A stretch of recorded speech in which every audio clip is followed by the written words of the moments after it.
ಇವತ್ತಿನ ಈ ಒಂದು ಸಮಾವೇಶ ಪ್ರಾರಂಭ ಆದಾಗ ಒಂದು ಕಿರುಚಿತ್ರವನ್ನು ನಾವು ನೋಡ್ತಾ ಇದ್ವು. ಅದರಲ್ಲಿ ಸನ್ಮಾನ್ಯ ದೇವೇಗೌಡರು ಸಾಹೇಬರು ಯಾವ ರೀತಿ ಅವರ ಹೋರಾಟದ ಬದುಕನ್ನ ಸಂಪೂರ್ಣವಾಗಿ ಜನರಿಗೋಸ್ಕರ ಮುಡಿಪಿಟ್ಟರು ಅಂತಕ್ಕಂಥದನ್ನ 1982, 83, 85, 89 ಇವೆಲ್ಲವೂ ಕೂಡ ಕಿರುಚಿತ್ರಗಳಲ್ಲಿ ಪ್ರದರ್ಶನ ಆಗ್ತಾ ಇದ್ದದನ್ನ ನಾವು ನೋಡ್ತಾ ಇದ್ವಿ. ಬಿಜಾಪುರ ಜಿಲ್ಲೆ ಮತ್ತೆ ಬಾಗಲಕೋಟೆ ಜಿಲ್ಲೆಯಲ್ಲಿ ಆಧುನಿಕ ಭಗೀರಥ ಅಂತಕ್ಕಂಥದ್ದು ಅನ್ನಿಸ್ಕೊಂಡಿದ್ರೆ ಯಾರಾದ್ರೂ ಅದು ಪುಣ್ಯಾತ್ಮ ಸನ್ಮಾನ್ಯ ದೇವೇಗೌಡರು ಸಾಹೇಬರು ಇವತ್ತೇನಿಲ್ಲಿ ಕೂತಿದ್ದಾರೆ ಈ ವೇದಿಕೆಯಲ್ಲಿ. ನಾನಿವತ್ತು ಒಂದು ಮಾತನ್ನ ತಿಳಿಸ್ಲಿಕ್ಕೆ ಬಯಸ್ತೇನೆ, ಒಂದು 2-3 ಅಂಶಗಳನ್ನ ಪ್ರಸ್ತಾವನೆಯನ್ನ ಮಾಡ್ಲಿಕ್ಕೆ ಬಯಸ್ತೇನೆ.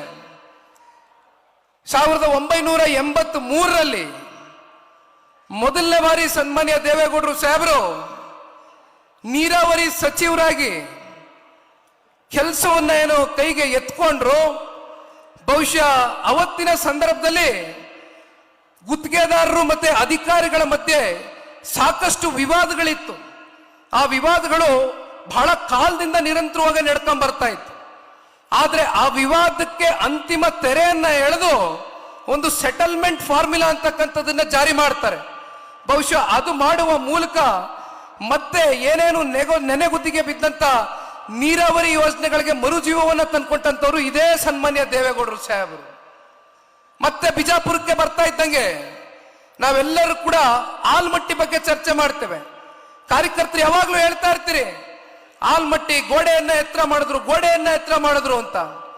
ಗೋಡೆಯನ್ನ ಎತ್ತರ ಮಾಡ್ತಕ್ಕಂಥದ್ದು ಬಹುಶಃ ಹಂತವಾಗಿ ನಡೀತಾ ಇರ್ತಕ್ಕಂಥ ಆ ಹಿಂದಿನ ಸಂಪ್ರದಾಯ ಏನಿತ್ತು ಅದಕ್ಕೂ ಮೀರಿ ದೇವೇಗೌಡರು ಸಾಹೇಬರು ಒಂದು ಆಲೋಚನೆಯನ್ನ ಮಾಡಿದ್ರು.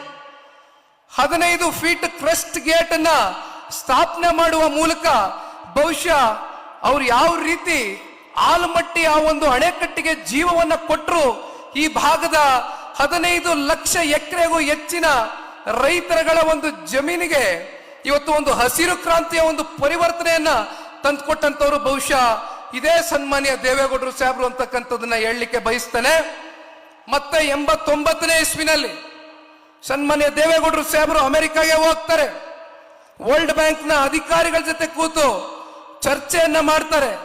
ಯಾವ್ಯಾವ ನಮ್ಮ ರಾಜ್ಯದಲ್ಲಿ ನೆನೆಗುದಿಗೆ ಬಿದ್ದಿರ್ತಕ್ಕಂಥ ನೀರಾವರಿ ಯೋಜನೆಗಳಿದೆ, ವರ್ಲ್ಡ್ ಬ್ಯಾಂಕ್ನ ಅಧಿಕಾರಿಗಳ ಜೊತೆ ಕೂತು ಚರ್ಚೆಯನ್ನ ಮಾಡಿ $325 ಮಿಲಿಯನ್ ಅಂದ್ರೆ ಬಹುಶಃ ಅಂದಿಗೆ ಸಾವಿರಾರು ಕೋಟಿ ರೂಪಾಯಿಯಷ್ಟು ಅವತ್ತು ಅನುದಾನವನ್ನು ಸನ್ಮಾನ್ಯ ದೇವೇಗೌಡರು ಸಾಹೇಬರು ತಗೊಂಡು ಬರ್ತಕ್ಕಂಥದಕ್ಕೆ ಕಾರಣಕರ್ತರಾಗ್ತಾರೆ.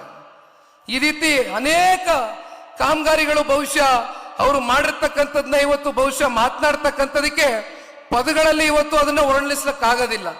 ಅನೇಕ ವಿಚಾರಗಳಿದೆ. Karnataka TV leader awards 2025 best MLA nomination Kalyana Karnataka, Sharanagouda Kandakur, Gurmitkal ಕ್ಷೇತ್ರ, ಅಜಯ್ ಸಿಂಗ್, ಜೇವರ್ಗಿ ಕ್ಷೇತ್ರ, ಶೈಲೇಂದ್ರ ಬೆಲ್ದಾಳೆ, ಬೀದರ್ ದಕ್ಷಿಣ ಕ್ಷೇತ್ರ, ಶರಣು ಸಲಗರ್, ಬಸವ ಕಲ್ಯಾಣ ಕ್ಷೇತ್ರ, ಬಸವರಾಜ್ ಮತ್ತಮೋಡ್, ಕಲಬುರಗಿ ಗ್ರಾಮೀಣ ಕ್ಷೇತ್ರ, ಅಲ್ಲಮಪ್ರಭು ಪಾಟೀಲ್, ಕಲಬುರಗಿ ದಕ್ಷಿಣ ಕ್ಷೇತ್ರ, ಮಾನಪ್ಪ ಡಿ ವಜ್ಜಲ್, ಲಿಂಗಸುಗೂರು ಕ್ಷೇತ್ರ, ಅವಿನಾಶ್ ಜಾಧವ್, ಚಿಂಚೋಳಿ ಕ್ಷೇತ್ರ, ಹಂಪನಗೌಡ ಬದರ್ಲಿ, ಸಂದನೂರು ಕ್ಷೇತ್ರ, ರಾಘವೇಂದ್ರ ಹಿಟ್ನಾಳ್, ಕೊಪ್ಪಳ ಕ್ಷೇತ್ರ, ಗಣೇಶ್ ಕಂಪ್ಲಿ ಕ್ಷೇತ್ರ, ಕೃಷ್ಣ ನಾಯಕ್, ಹಡಗಲಿ ಕ್ಷೇತ್ರ.